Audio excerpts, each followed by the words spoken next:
হযরত মাওলানা মোহাম্মদ রহমতুল্লাহ ধনীপাড়া।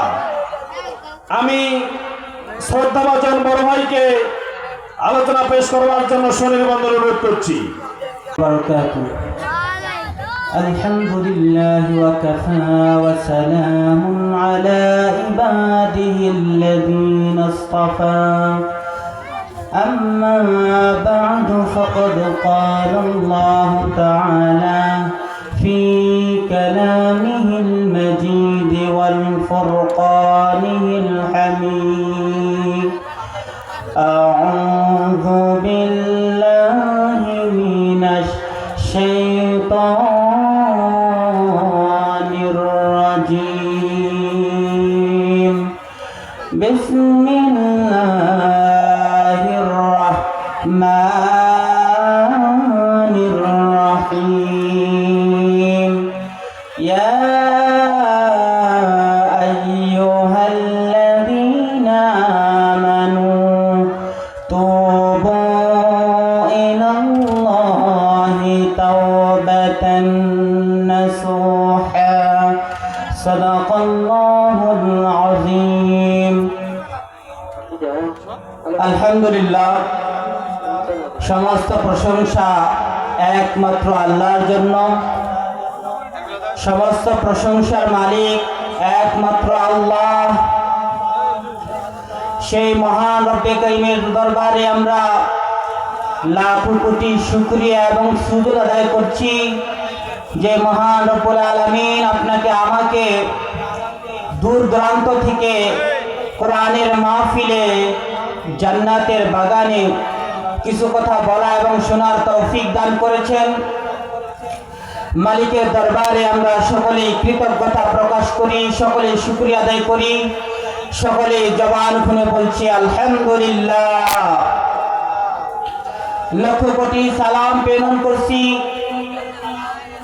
যেই নবীকে রব্বুল আলামিন পৃথিবীতে রাহমাতাল লিল হিসাবে প্রেরণ করেছেন, যেই নবীজি জীবনে একটি মিথ্যা কথা বলেনি, যেই নবীজি জীবনে কারো গীবত করেনি, যেই নবীজি কারো একটি টাকা অন্যায়ভাবে আত্মসাৎ করেনি, যেই নবীজি কোনো নারীর দিকে তাকায়নি, যেই নবী কোনো জুলুম অত্যাচার কারোর উপর করেনি, সেই মহান মানব মহান দরদীকে অনেক জুলুম অত্যাচার করা হয়েছে।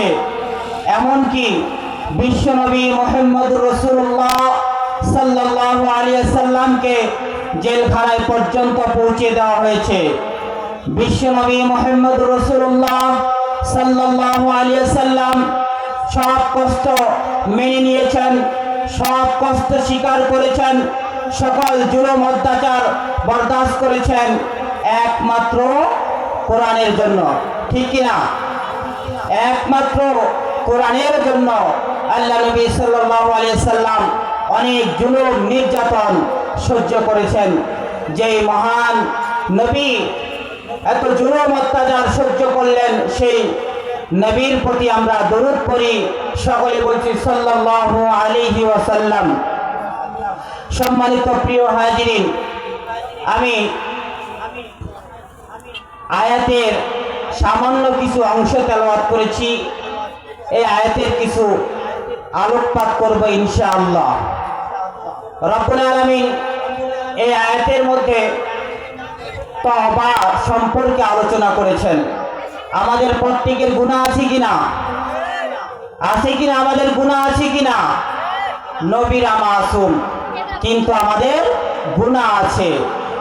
এই গুনাহ থেকে মুক্তি পেতে হলে, আমার গুনাহকে ক্ষমা করতে চাইলে, আমার গুনাহকে মাফ করাইতে চাইলে আমাকে তওবা করতে হবে।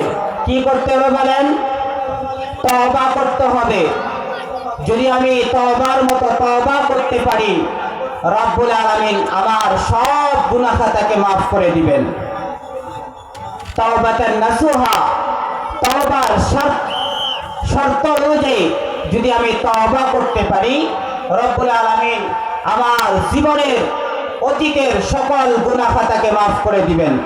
তবে শর্ত হলো আমাকে যেই জিনিসের জন্য, যেই কাজের জন্য, যেই পাপের জন্য আমি আল্লাহর কাছে তওবা করব, সেই কাজ আর কখনো করা যাবে না।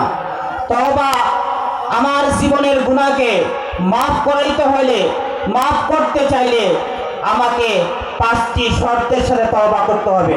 কয়টি শর্তের সাথে? 5টি শর্তের সাথে। 1 নাম্বার হলো আমি যেই পাপ করেছি এই পাপের স্বীকার করতে হবে। 2 নাম্বার, যেই পাপ করেছি এই পাপের উপরে লজ্জিত অনুতপ্ত হতে হবে।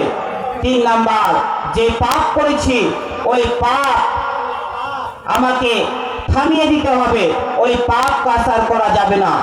এরপরে যে পাপ করেছি ওই পাপের পরে বা ওই পাপকে আমাকে ঘৃণা করতে হবে। এরপরে আল্লাহর কাছে ওয়াদাবদ্ধ হতে হবে আমি সামনের জিন্দেগিতে ওই পাপ করব না। রব্বুল আলামিন বলেন আমরা যদি এই 5টি শর্তের সাথে তওবা করতে পারি, রব্বুল আলামিন আমাদের অতীতের সব গুনাহ খাতাকে মাফ করে দিবেন।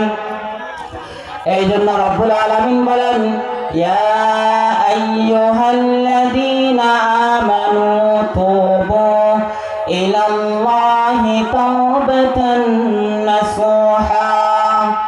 তওবার মতো যদি আমরা তওবা করতে পারি, রব্বুল আলামিন আমাদের অতীতের সকল গুনাহ খাতাকে মাফ করে দিবেন।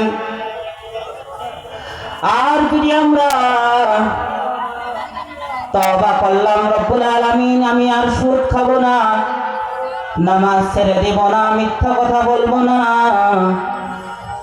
কিন্তু আপনি সকালে তওবা করলেন, বিকালে আবার মিথ্যা কথা বলা শুরু করে দিলেন। আপনি তওবা করলেন আমি আর সুদ খাবো না, আবার আপনি সুদ খাওয়া শুরু করে দিলেন। রব্বুল আলামিন এভাবে আপনার তওবাকে গ্রহণ করবে না, আপনার তওবাকে আল্লাহ পাক কবুল করবে না, এভাবে আপনার গুনাহকে আল্লাহ মাফ করে দিবেন না। আপনাকে তওবার মতো তওবা করতে হবে।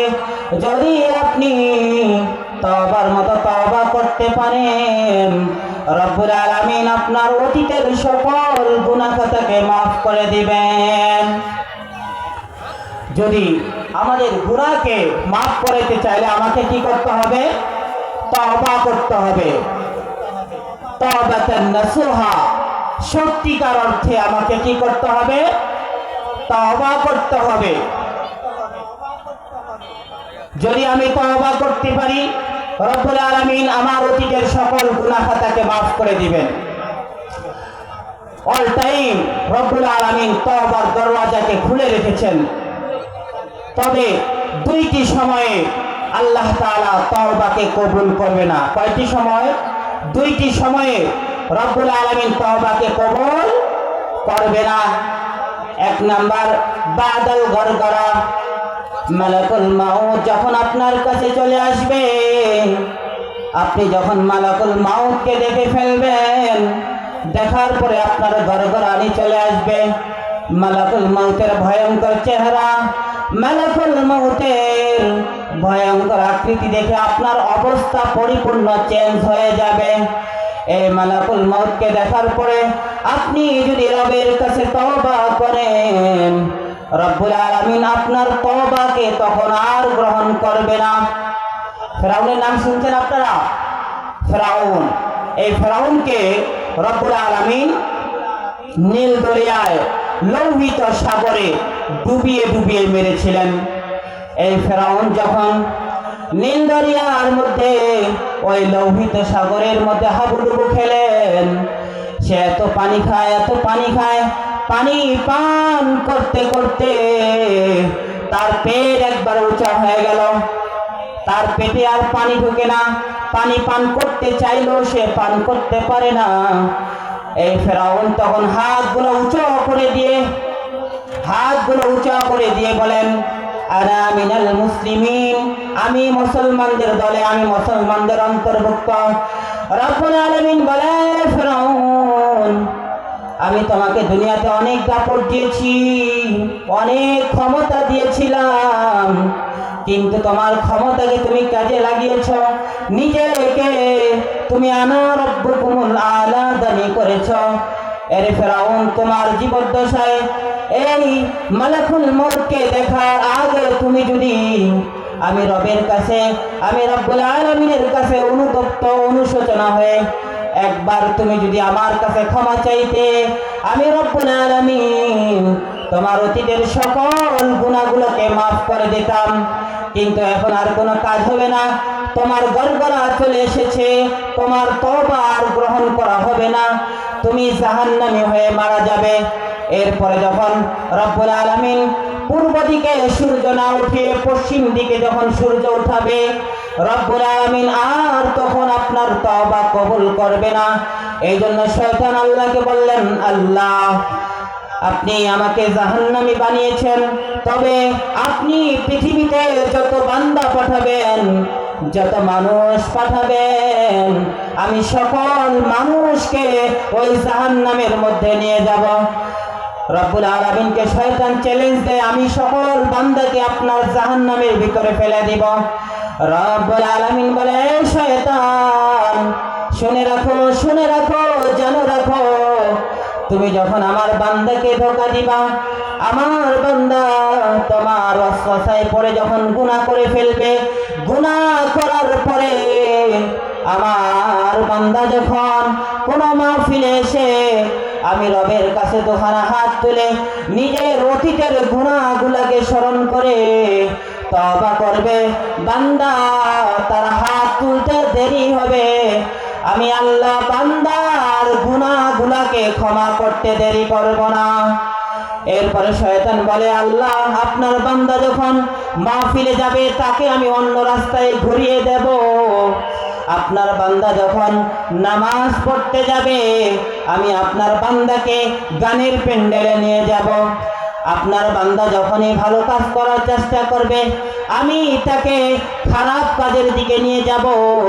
রব্বুল আলামিন বলেন, আরে বান্দা শুনো, আরে ইবলিস শুনো, আমার বান্দা মৃত্যুর আগ পর্যন্ত, যতক্ষণ পর্যন্ত পশ্চিম দিকে সূর্য উঠবে না তার আগে যদি আমার বান্দা আমার কাছে একবার হাত তুলে অতীতের গুনাহগুলোকে মাফ করাইতে চায়, মাফ চায়, আমি রব্বুল আলামিন তার অতীতের সকল গুনাহগুলোকে মাফ করে দিব। তাহলে যখন মালাকুল মাউত চলে আসবে আমার গড়গড়ানি শুরু হয়ে যাবে, আর পশ্চিম দিকে যখন সূর্য উঠবে, এই দুইটি সময়ে আমার তওবা আল্লাহ কবুল করবে না। এই জন্য মুহতারাম হাজিরিন, এই দুইটি সময় আসার আগে আমরা তওবা করব, ইনশাআল্লাহ আল্লাহ তাআলা আমাদের অতীতের সকল গুনাহকে মাফ করে দিবেন। ওমা তৌফিক ইল্লা বিল্লাহ। আসসালামু আলাইকুম ওয়া রাহমাতুল্লাহ।